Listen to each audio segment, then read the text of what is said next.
Good morning friends. সকালবেলা Saturday, আজকে একটা ব্যস্ততম দিন। আর সকাল 6:30 থেকে আজকে আমার জার্নিটা শুরু হলো, কারণ আজকে সৌম্যর জীবনের প্রথম 720 নম্বরের পরীক্ষা আর 12 ঘন্টার ক্লাস। তো চলুন ব্লগটা শুরু করে দিই। বিশ্বাস এখন যাচ্ছেন আমাদের জন্য মাছ আনতে। আজকে সকাল সকাল মৎস্য বাজার, দিদি আসবে ওই জন্য। নইলে এমনিতে বাজারে যায় না, এত সকালে তো যাই না। এখন গিয়ে দেখবে মাছের বাচ্চারা ঘোরাফেরা করছে, তারা পূর্ণ মাছ হয়নি।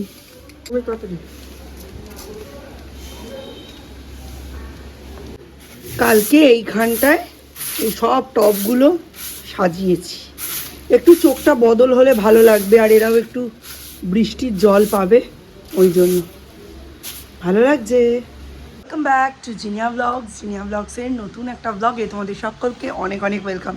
যদিও অফ ক্যামেরা একবার তোমাদের প্রত্যেককে ব্লগে আমন্ত্রণ জানিয়েইছি, তবুও তোমরা যে ডেটা খরচ করছো আর এখন ডেটার যা দাম, সেই অনুযায়ী অফ ক্যামেরায় একটু বেশিই বাড়াবাড়ি, অন ক্যামেরায় এসে তাই তোমাদের সকলকে অনেক অনেক আমন্ত্রণ জানালাম। আজকের দিনটা তোমাদের সকলের ভালো কাটুক, প্রত্যেকে সুস্থভাবে বাড়ির সকল পরিজনকে নিয়ে খুশি মনে থাকো, এটাই কামনা করি। তো চলো দিনটাকে শুরু করা যাক।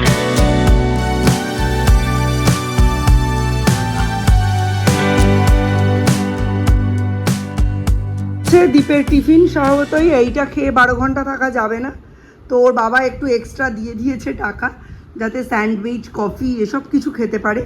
ইনস্টিটিউটের ভেতরে তো সব কিছুই অ্যাভেলেবেল, তো সবই ভেজ, তো সেটাই খাবে কিনে, আর বাকি এটা দিয়ে চালাবে আজকে রাত্রি 9টা অবধি। দেখি আরেকটু যদি বেশি চেপে চুপে দেওয়া যায়।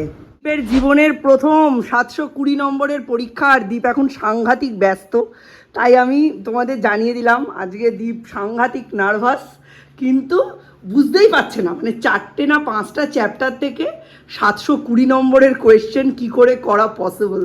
এটা ওর লাইফের ফার্স্ট 720 নম্বরের পরীক্ষা আর 12 ঘন্টার ক্লাস, তাই তো? টাটা টাটা, সাবধানে, ভালো করে বুঝে পরীক্ষা দেবে, ক্লোজ থাকতে পারে অপশনস। আচ্ছা, একদম ফাঁকা করিনি, তবে আজকে আবার এখানে একটা ফুল ফুটেছে আর এই দিকেও ফুটেছে। আরে হলোটা কি, ইনডাইজেশন হয়েছে নাকি? এই অতিথি বাড়ি থেকে বিদায় নিচ্ছেন, আবার রাত্রে আসবেন। আজকে অনেক কাজ করে দিয়ে গেছে, আজকে সব বলা উচিত হবে না। টাটা। এইটা কি, এইটা কি? এবার একটু দুগ্গা দুগ্গা করে দাও। কাল সকাল বাজার করেছে, ঠিক যে কটাও জিনিস বলেছিলাম সেই কটা। দীপের মতো এক্সপেরিমেন্টাল বাজার করার টাইম নেই। পটল, কুমড়ো, বেগুন, আলু, পেঁয়াজ। বলে গেল যাই পিসির বাড়িতে দিয়ে আসি, পিসেমশাই বললো হোমিওপ্যাথি ওষুধ খাইয়ে দেবে। ওপরে যাই, আজকে বেশি এখনো অবধি শ্যুট হয়নি। জানলা টানলা খুলে দিয়ে একটু ছাদে যাব, গাছগুলোয় জল দেবো। কালকে খুব বৃষ্টি হয়েছিল, বাট আজকে একদম টনটনে রোদ্দুর, সেই জন্য আজকে ছাদে যাই, জল দিই, তারপর ক্যামেরার সামনে এসে বেশ কিছু কথা বলবো। চলো, তোমাদের সঙ্গে সেগুলো শেয়ার না করলে আমার পেটের ভাত হজম হবে না। রোদ্দুর, কিছু জামা কাপড় আমায় কাচতেই হবে, কালকের বৃষ্টির জল এখনও জমে আছে। আবার দিদি চলে আসবে 12টা 12:30টার মধ্যে, সেই জন্য একটু তাড়াহুড়োই করছি। আর এর পরের ব্যাপার হচ্ছে সৌর্য যাবে ড্রয়িং স্কুলে, সেই জন্য আরও সমস্যা। দেখি জল আছে কি না। ও বাবা, কত নিচে জল, এখন হবে না, জল তুলবো তারপর। চলো দিয়ে দিই, এখন নিতে গেলে অসুবিধা, জল ভর্তি করে অত ভারী জিনিস, প্লাস্টিকের বালতি, হ্যান্ডেল খুলে যাবে। বাবা, বন্ধই হয় না। আজকে যেহেতু আমার নন্দাই আসছে আর ননদ আসছে, তো মিস্টার বিশ্বাস আমার হাতে 500টা টাকা দিয়েছে। ভালো কথা। আমি জিজ্ঞেস করলাম এই টাকাটা কিসের জন্য দিলে, বললো সংসার খরচের জন্য, বাজার তো করেই দিয়ে গেছে। তো আমি বললাম আমার টাকা কই, ইয়ার্কি করেই বলেছি। বলছে তোমার আবার কিসের টাকা? আচ্ছা আমার হাত খরচের টাকা কই? বলছে তোমার হাতে টাকা দিয়ে রাখলে তুমি খুব উল্টোপাল্টা খরচ করো, তাই যা সব সংসারের টাকা, তোমার টাকা বলে কিছু নেই। আমি ভিডিওসগুলো কেন করব? আলটিমেটলি পরবর্তীকালে ফুল মনিটাইজেশন হয়ে যাওয়ার পরে অ্যাকাউন্টে যা টাকা ঢুকবে সেগুলো সব হয়ে যাবে সংসারের টাকা। আমার নিজস্ব কোনো খরচের জন্য আমাকে প্রত্যেকবার কারণ বলতে হবে, আমাকে প্রত্যেকবার সেই প্রয়োজনীয়তার ইন্টেন্সিটি বোঝাতে হবে, তো আমি ভিডিওস কেন বানাবো? ভাত কাপড়ের দায়িত্ব নিয়েছি বলে, দায়িত্ব নেওয়ার পরে এই ধরনের কথাগুলো কি পুরুষ মানুষকে শোভা পায় আদৌ? এই প্রশ্নটা শুধু আমার একার নয়, এই প্রশ্নটা হাজার একটা বউদের, যাদের প্রত্যেকবার নিজের প্রয়োজনীয়তা এবং প্রয়োজনীয়তার ইন্টেন্সিটি বুঝিয়ে হাজব্যান্ডদের কাছ থেকে টাকা চাইতে হয়। কেন চাইতে হবে? ভাত কাপড়ের দায়িত্ব নিয়েছি, সেটা শুধুমাত্রই এক থালা ভাত, 10 রকম সবজি আর তার ওপরে দেওয়া একটা শাড়ি ন, সেটার মানে সারা জীবনের দায়িত্ব নেওয়া, ইচ অ্যান্ড এভরিথিং। তোমরা সকলে গৃহকর্ম নিপুণা হাউসওয়াইফ চাইবে, এদিকে প্রত্যেককে বোঝাতে হবে তোমার কোনো খরচ আছে কিনা এবং সেই খরচ করার অধিকার তোমার আছে কিনা, টাকা পাওয়ার জন্য তোমার প্রয়োজনীয়তার ইন্টেন্সিটি কতটা। আজকে আমার মাথাটা গেছে গরম হয়ে। আমি আমার চ্যানেল করেছি, সেখানে আমি আমার মনের ভাব প্রকাশ করি, আমার লাইফস্টাইল প্রকাশ করি, আমি ক্যামেরা করে রাখি, মানছি। যা এইডেড টেকনিক্যাল সাপোর্ট সেটা তুমি দাও এবং তুমি এডিট করো। যদি আমার ক্লিপসগুলো না থাকতো তাহলে মিস্টার বিশ্বাস কি এডিট করতেন আমি সেটা জানতে চাই। আর তারপরে যে রোজগারপাতি হবে চ্যানেল থেকে সেগুলো যাবে সংসার খরচা, সেখান থেকে আমার খরচা বললে কিছু থাকবে না। তাহলে আমি ভিডিও কেন করব? সঙ্গে সঙ্গে উত্তর দেবে তাহলে বন্ধ করে দাও। তাহলে তো আমি আমার যে 3 বছর যে ঘিসছি পাছাটাকে এখানে, সেই টাইমটা কিসের জন্য নষ্ট করলাম? বা 2005 থেকে বিয়ে করে এই যে এখানে সংসার লাইফে ঘিসছি পাছাটা তোমাদের ফ্যামিলির পেছনে, বংশের পেছনে, তোমার 2 ছেলের পেছনে, তোমার বাবা মার পেছনে, তার পরিবর্তে আমি কি পেলাম? বলে আমায় ডিভোর্স দিয়ে দাও, ঠিক আছে ডিভোর্স নিয়ে নাও, পরিষ্কার কথা। বলছে আমি ডিভোর্স দিয়ে দেবো, আমি খরপোশ দেবো না, বাচ্চারা আমার কাছে থাকবে। হ্যাঁ, অনেক মেয়েই আছে যাদের ফিজিক্যাল ডিসএবিলিটি আছে, যারা কোনো দিন মা হতে পারবে না, তারা চায় বাচ্চা সমেত বট গাছ নিতে, তারা বিয়ে করে নিক। আমি ওপেন প্ল্যাটফর্মে সোমনাথ বিশ্বাসকে চ্যালেঞ্জ দিয়ে দিলাম, তোমাদেরও অ্যাকসেপ্টেন্স দিয়ে দিলাম। কমেন্ট করে জানাও এমন কেউ আছো যে সোমনাথ বিশ্বাসকে বিয়ে করতে চাও? তাহলে কমেন্ট সেকশনে ওই নাম, অ্যাড্রেস, ফোন নাম্বার দিয়ে দাও, সোমনাথ বিশ্বাস কন্ট্যাক্ট করে নেবে, তোমরা বিয়ে করে নাও, কোনো অসুবিধা নেই। বাচ্চা তোমাদের কাছেই থাকবে। আমি খোরপোশ নিয়ে ঝাড়া হাত পা সংসার করব, নিজের সঙ্গে নিজের ভালো মন্দটা বুঝে নিজের মতো লাইফস্টাইল লিড করব। যা খোরপোশ আমি পাবো না, আমি একা বসে খেতে পারবো, একা তো, খরচা নেই তো। কিন্তু তারপরে কি হবে সেটার দায়িত্ব আমি নেব না। প্রত্যেক দিন কারোর সমান যায় না, পজিটিভ নেগেটিভ প্রত্যেক দিন প্রত্যেকটা মানুষের সঙ্গে ঘটে, আমার সঙ্গেও ঘটে। সবসময় আমি ভিডিওতে দাঁত দেখাই মানে এই নয় 24 ঘন্টা 365 দিন আমার সাথে আমার ফ্যামিলি দাঁত দেখানোর মতো ব্যবহার করে না। আমরা পাবলিক ইনফ্লুয়েন্সার, কন্টেন্ট ক্রিয়েটার, আমরা ভালো জিনিস লোককে দেখাতে পছন্দ করি। ওই জন্য আমরা আমাদের লাইফের negative side, dark side, shadow সাইডসগুলো দেখাই না। তার মানে এই নয় যে আমাদের লাইফে কোনো গ্লুমি পার্ট নেই, সব আছে। প্রত্যেক বাড়িতে চিপায় চাপায় এই ধরনের জিনিস ঘটে, যেগুলো হাসি মুখে বাড়ির বউরা হজম করে যায় এবং যেগুলো বাইরে বললে তাদের নিজেদের, তাদের স্বামীর, তার সংসারের সম্মানহানির একটা ভয় তাদের থাকে। আর সেই ভয়টাকে অস্ত্র করে এই ধরনের সংসার এবং এই ধরনের স্বামীরা মানুষের ওপর দিনের পর দিন, বছরের পর বছর, মাসের পর মাস অত্যাচার চালায়। এইটা মানসিক অত্যাচারটা এমন কিছু কম না। এই ধরনের 2-1টা কথা আপনি সকালবেলা শুনে নেবেন, আপনার সারাদিন মুডটা খারাপ থাকবে এবং সারাদিন আপনি কোনো কাজে এনার্জি পাবেন না। আমার তো আরও ল্যাটা, আমার তো হাসি মুখে ভিডিওটা বানাতে হবে। তাই cut to the end, back to normal life নিয়ে বেরিয়ে গেছি। সূর্য এখন যাচ্ছে ড্রয়িং স্কুল, আজকে সকাল থেকে সেরকম কিছুই খাইনি, হরলিক্স দিয়েছিলাম সেটাও খাইনি। কেন খাওনি? আমার শরীর খায় না। আচ্ছা ঠিক আছে, বাড়ি আসলেই বাবি এসে যাবে।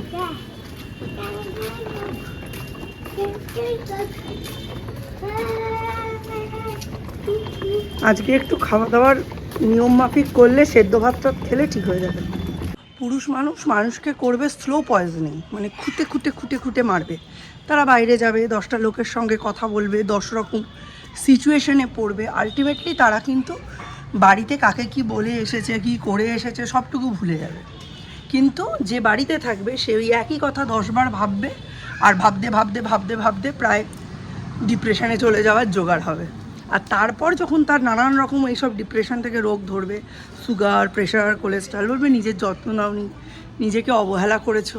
কিন্তু এই মানসিক অবহেলাটার কথা কেউ মনে রাখবে না। আর তারপর যখন বউ মরে যাবে তখন এক মুখ দাড়ি নিয়ে বউয়ের শোকে পাথর হয়ে যাবে তারা। তারপর তারা মারা যাবে, তখন লোকে বলবে দেখেছো স্বামী স্ত্রীর মধ্যে কি মিল, একজনকে ছাড়া একজন থাকতেই পারলো না, দুটোই টেসে গেল। কাপড়গুলো সব কাচতে দিয়ে দিয়েছি আর মেশ ব্যাগে আলাদা করে নিয়ে নিয়েছি। মিস্টার বিশ্বাস আজকে ভালো বাজার করেছেন। বেগুন, এখানে 2টো লেবু এনেছেন, 1 কিলো পটল, 1 কিলো পেঁয়াজ, আর রসুন আনতে বলিনি, রসুন আগে ছিল, জাস্ট মেশ ব্যাগে আলাদা করে রাখলাম। আর আলু কমে গেছিলো, ওই জন্য একটু আলু আনতে বলেছি। বাচ্চারা আলু ভাজাটা ভালো খায়। হ্যাঁ, আর সৌর্যরও আজকে দেখলাম শরীরটা খুব একটা ভালো নেই, তাই সৌর্যকে চাউমিন করা সত্ত্বেও চাউমিন আর দিইনি। সৌর্যকে সেদ্ধ ভাতই খাওয়াবো আর এইগুলোকে ফ্রিজস্থ করব। এখানে ভালো লাগছে না রেখে গাছগুলো, এখানে থাক এখন। হ্যাঁ, এগুলোতে ইনডোর প্ল্যান্ট, কড়া রোদে রাখা যাবে না। তো আজকের দিনটা একটু রোদ খাক, 2-1টা বৃষ্টি পাক, তারপর আবার ঢুকিয়ে দেবো। যে সৌর্যের চাউমিন মেয়েও দেওয়া, এ আজকে আর দেওয়া যাবে না, চাপা দিয়ে ফ্রিজস্থ। আপনাকে মানতে হবে যাদের মধ্যে প্রেম বেশি, ভালোবাসা বেশি, তাদের মধ্যে ঝগড়া বেশি হয়। তাও আপনাকে মানতে হবে এত ঝগড়াঝাটির পরেও আপনি সংসারের আর স্বামীর প্রতি মায়ায় পড়ে কাজ করেন, কারণ আপনি মহামায়ার অংশ।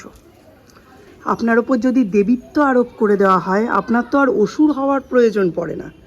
দেবিত্ব আরোপ করে অ্যাকচুয়ালি মেয়েদের ভুলিয়ে রাখা হয়, তাদের দিয়ে কাজ করানো হয়, বুঝলেন? মিস্টার বিশ্বাস মাছটা রেখে গেছেন অনেকক্ষণ, যখন এনেছেন একেবারে টাটকা তাজা টকটকে লাল রক্ত, এতক্ষণে কালো হয়ে গেল। অনেকক্ষণ থেকেই ভাবছি যে মাছটা ধোবো। তারপর আবার দিদিকে ফোন করলাম, দিদি ব্যান্ডেলে এসে বসে আছে, 11টা 40-এ ট্রেন। এই যে শুনলাম ব্যান্ডেলে ডবল লাইন হচ্ছে, এই হচ্ছে ওই হচ্ছে, কি হলো ব্যাঙের ছাতা হাতির মাথা ভগবান জানে। সেই একই ব্যান্ডেল থেকে নৈহাটি পৌঁছতে 15 মিনিটের জায়গায় 1 ঘন্টা দেরি হয়। ভালো করে মাছটা ধুয়ে নিই। সৌর্য যেহেতু আজকে পেটটা ঠিক নেই, সৌর্য মাছের ঝোলই খাবে। শুনতে পাচ্ছেন? যেই মাছ ধুতে এসেছি পেছন পেছন চলে এসছে বাচ্চা বিড়াল একটা। আমাদের এখানের হুলোটার কে একটা কামড়ে কান কেটে নিয়ে গেছে। টিভিতে দেখবেন সবাই গাছ ভালোবাসে, ফুল ভালোবাসে, কুকুর বিড়াল ভালোবাসে, কিন্তু এদের কেন ভালোবাসে জানেন? কারণ এদের কথা বলার শক্তি নেই। গাছ, ফুল, পশু পাখি সবাই কথা বলতে পারতো, তাহলে দেখতেন এদের কেউ ভালোবাসতো না। অবলা জীবের বা অবলা প্রাণের অনেক দাম, তাদের প্রতি মানুষের অনেক মায়া। ঠিক তেমনি যারা খুব চুপচাপ, কম কথা বলে, হয়তো প্রতিশোধ প্রবণ, কিন্তু আপনি তার ব্যবহারে কথায় সেটা বুঝতে পারেন না, তারা খুব নিরীহ। আর যারা কথা বলতে পারে তাদের মানুষ ভেবেই নেয় তারা মননে চিন্তনে খুব শক্তিশালী, এবং তাদের প্রতি তাদের দয়া মায়া থাকে না। একটা কথা আছে না, বোবার শত্রু নেই, ঠিক তেমনটা। আপনি যদি কথা বলতে পারেন তাহলে আপনার কোনো মিত্র থাকবে না। আর আপনি যদি বোকাশোকা হয়ে দেখান, নিজের বোকাশোকা হওয়াটাকে মার্কেটিং ভালো করে করতে পারেন, তাহলে দেখবেন আপনার বন্ধু, আপনার শুভাকাঙ্ক্ষী, আপনার প্রতি সহানুভূতিশীল মানুষ পৃথিবীতে কম নেই। কোথায় যাচ্ছিস? মিথ্যি না দই?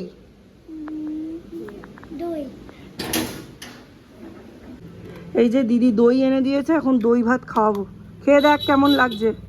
এইদিকে ফুটছে অমলেটের তরকারি, আর এইদিকে একটা একটা করে অমলেট করছি আর আমি ঝোলের মধ্যে দিচ্ছি। এই যে এরকম ফোল্ড করব, ব্যাস। এটা খেতে খুব টেস্টি হয়, কিন্তু আজকে দুর্ভাগ্য যে সৌর্য খেতে পারবে না। সৌর্যও এটা খেতে ভীষণ ভালোবাসে।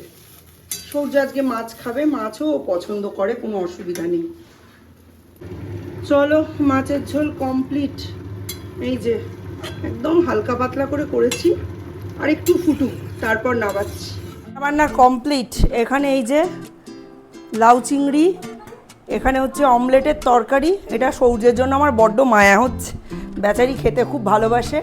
এখানে হচ্ছে আলু বেগুন দিয়ে মাছের ঝোল, আর এখানে হচ্ছে চাল কুমড়ো দিয়ে মুগের ডাল। এই হচ্ছে আজকে আমাদের দুপুরের মেনু। আজকে একদম ফোন নেয়নি, সারা দিন গেম খেলছে এখানে খেলনাবাটি নিয়ে। এইবার এই 2টোর সময় আমি একটু মোবাইল দিয়েছি, 2-1 ঘন্টা নিয়ে নিই, তারপর আবার বিকেলবেলা তো সেই রহস্যজনক লোক এসে মোবাইলটা নিয়ে চলে যাবে, ওর বাবা আবার নিয়ে আসবে না।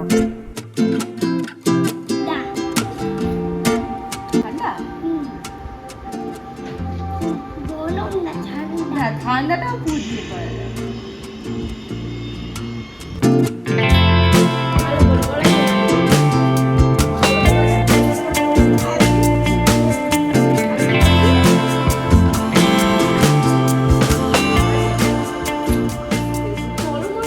দিদি আর মৌ এলো বাড়িতে, বেশ কিছুক্ষণ স্পেশাল টাইম কাটালাম। ব্লগ বেশি করিনি, কিন্তু খুব খুব এনজয় করেছি, অনেক গল্প করেছি, অনেক আড্ডা মেরেছি। এখন দিদি আর মৌ চলে গেছে, আর সৌর্যও চলে গেছে আমার দাদার বাড়ি। ও খুব মিস করছিল, ওই জন্য ওকে আর রাখিনি, আর আজকে পড়তেও বসাইনি। জানি হয়তো একটু আধটু ভুলে যাবে, কিন্তু কিছু করার নেই। আর এখন বাজে প্রায় 9টা 10। আমি ব্লগটা এন্ড করার আগেই তোমাদের কাছে এলাম, জাস্ট খাবার দাবারগুলো বের করে রাখলাম। দীপ এখন ফোন করেছিল, বলছে মা রোল খাবে? আমি না, আমি আর রোল খাবো না।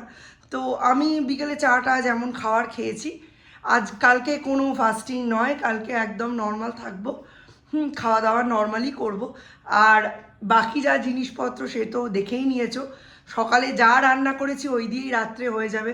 কালকেও দীপের আকাশে ক্লাস আছে। গলা শুনে মনে হলো পরীক্ষাটা ভালো হয়েছে। দেখা যাক কেমন কি হয়েছে, কত কি পেয়েছে, কি ব্যাপার, সবটাই কালকের ব্লগে তোমাদের সঙ্গে শেয়ার করব। ঠিক আছে, আজকে আমি জেনে নিই। আজকে ডিরেক্টলি এসে হয়তো ক্যামেরা ফেস করার মতো ওর ইচ্ছে থাকবে না, তো ঠিক আছে, দেখা যাক। কালকে চেষ্টা করব একটু রথের মেলায় যেতে। সৌর্যকে এবারে রথের মেলাতেও ঘোরানো হলো না। অ্যাকচুয়ালি দীপ আসে 5টার সময় রবিবারে, এত ক্লান্ত হয়ে যায়, আর হবে না, দীপ যেতে পারবে না। আর দীপকে ছাড়া না আমার কোথাও যেতে ইচ্ছে করে না। আজকে সৌর্য বাড়ি ছিল, আজকে দিদিরা এলো, হলো না। নইলে আজকে একদম খটখটে শুকনো দিন ছিল, ইজিলি যাওয়া যেত। কালকে বৃষ্টি হয়েছিল, বাট আজকে তো হয়নি। যাই হোক, আজকের মতো ব্লগটা এখানেই এন্ড করছি। দেখা হবে নতুন একটা ব্লগে, ততক্ষণের জন্য টাটা।